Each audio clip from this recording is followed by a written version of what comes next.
This happened to me when I was 18 years old. High school was about to end, and I had my whole life ahead of me. I am a male, socially awkward, and very thin. I don't consider myself a very attractive guy, and I'm even worse at talking to women. I am a very lonely guy. I never had sex a day in my life, but I have visions in my head of me being a stud and having sex with everyone. You could chalk this up to a kid just being naive and retarded, but hey, that was just me. So I went to CVS and bought myself a pack of cigarettes. I wasn't addicted to cigarettes or anything, but I thought that this girl from my chemistry class would think it was sexy. She didn't. But I tried anyways. Now there was this line. It was long, and I usually don't come into this convenience store. There I was, getting ready to buy a pack of smokes, with 2 boxes of Pop-Tarts under my arm, when suddenly it hit me. I popped an erection, out of the blue. There was literally no stimulus in the area. First thing I did was scan the makeup aisle. Perhaps there was a dolled up celebrity that subconsciously infiltrated my sex drive and primed old One Eye for a party. But it was only a picture of Emma Watson. I think she's fuck ugly, so it couldn't have been that. I look at the other customers and wait, and they consisted entirely of old people who probably looked good in their heyday, but sure as shit not now. What gave me this boner? It was a tough situation for sure. My wonder wand was growing by the second, and soon it was pressing against the barricade of my own denim shorts. Soon there would be a bulge in my crotch region, a bulge that would soon need dealing with. I look at an old lady in front of me, who was looking back to yell at her child. I was really tall, so the child's head was level to my crotch, and as her eyes darted down to her child, they took a detour, discovering the heat that I was packing. She immediately pulled the child away, glaring at me, as if I were some kind of contestant on Dateline NBC. The humiliation. The knowledge that a stranger was associating me with danger over a simple misunderstanding was absolutely painful. I turn around, and I see that the people waiting behind me are starting to look curiously at the sudden surge of energy emitted from the old lady and her son. It was just a matter of time now. The subterranean wonder weasel, unfettered from the sociological norms of what was and what wasn't allowed, was on the verge of landing me on an FBI's watch list. The registry for sex offenders would shortly come afterwards. This boner had to go. But how do we deal with this?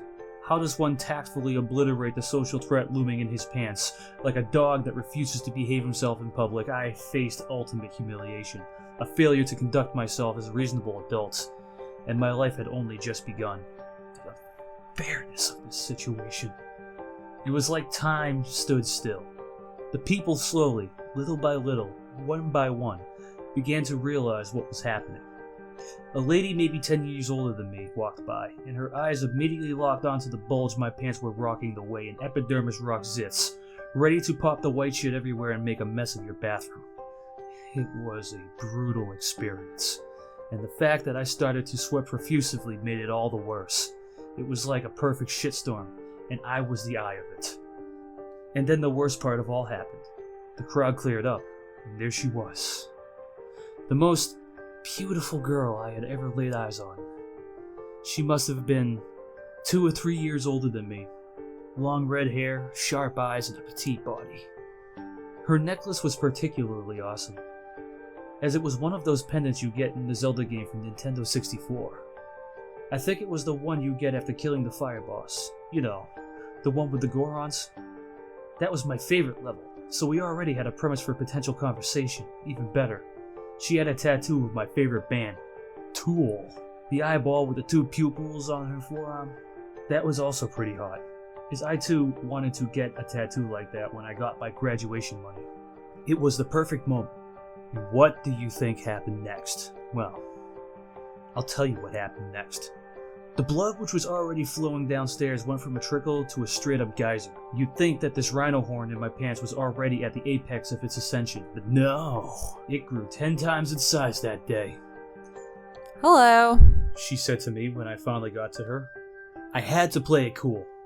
Sup? I replied. I then asked her for a pack of smokes. She proceeds to grab them and hand them to me, and as she does, her eyes traipse downwards. The horror. The absolute horror. It was like time slowed down. I had to do something. Anything. I see you like Zelda, I said meekly. Her eyes suddenly ceased their descent into madness and instead looked at me. She smiles for a moment and then looks down at her necklace. Then it happened. As she looked down at her necklace, she then sees it, the root of all self-deprecating evil. I watch her eyes slowly widen in abject terror. Before they could reach the moment of ultimate horror, she composed herself. A subtle display of grace under pressure, as it was so subtle even an owl would have missed it. She cleared her throat and looked up in the air. Will that be it? She says, any sign of interest deader than my hopes. Yeah, I say meekly. A subtle understanding spawns between us, or at least I think it does. This was it. Sudden death, do or die. That'll be $14.99. Don't you want to see my ID? I ask, trying to prolong this conversation. No. She says, cast iron, stone cold. I hand her my money, and she takes it, making a point not to touch my hand. Sudden death was here now. If I didn't say anything now, I would regret it forever. It required tact, careful thinking, and careful timing. I leaned forward slightly, and I said to her in a calm voice, you understand, right?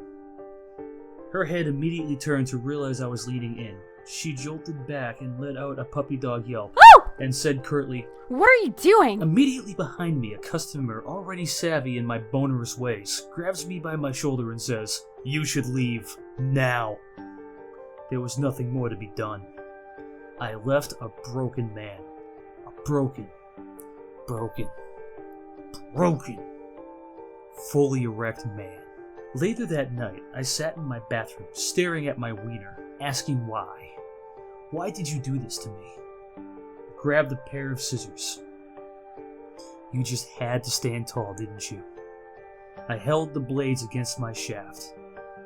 Well, now, you will pay dearly for this.